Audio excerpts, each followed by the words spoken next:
কিপটামি করেন কালিকা টাকা দেন। সে টাকা দিবে, আমি দেবো না। আমি তার মেয়ের জামাই শ্বশুর বাড়িতে বেড়াইতে আসছে, এখন আপনি বলেন টাকাটা কে দিবে? জামাই শ্বশুর বাড়ি বেড়াইতে আসছে, জামাই দিব কালিকা, শ্বশুরে দিব। আমি 1 টাকা 1 পয়সা দেবো না। জামাই আর শ্বশুরে না দড়িদাই আমগা সরকে বাইদা ফেলবো। আমি মেয়ের জামাই শ্বশুরের সাথে গেছি বাজার করতে, আমি যদি নিজে টাকা দেই এই গ্রামে আমার শ্বশুরের কোনো মান সম্মান থাকবো? আব্বার সাথে কিন্তু একদম উল্টাপাল্টা কিছু করবা না। দেখো আর সামনে কি হয়। কি ব্যাপার আম্মাজান? আব্বাজান কি আব্বাজান সেরি করবো না? তুমি খাও, সে খাবে না। কেন খাবে না কেন? কেন খাবে না সেটা জানা তোমার লাভ আছে, তুমি খাইতে বলতো। এই রুম্পা তুমি বলো তো, আব্বা সেরি করবো না কেন? আব্বা তো রোজাই রাখে না, আব্বা সেই রেখে কি করবো? আমার শ্বশুর আব্বা রোজা রাখে না। আব্বা একটু শারীরিক ভাবে অসুস্থ আর কি, ওই গ্যাসের সমস্যা আছে আব্বা। আমার শ্বশুরকে আমি বেরোজগার হিসেবে থাকতে দিব না। আব্বাজান ওঠেন, আমার দেখো কেন, যাও।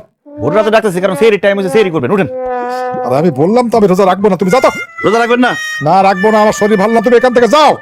তাহলে আমি একটু মসজিদে যাই, মসজিদে গিয়ে সুন্দর করে মাইকিং করি। না রে জামাই, মাইকিং করো না।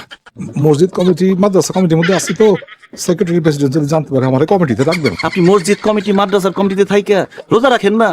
আমি সেই খাবো। ওঠেন ওঠেন। কি ব্যাপার, তোমরা আমার দিকে থেকে হাসতেছ কেন?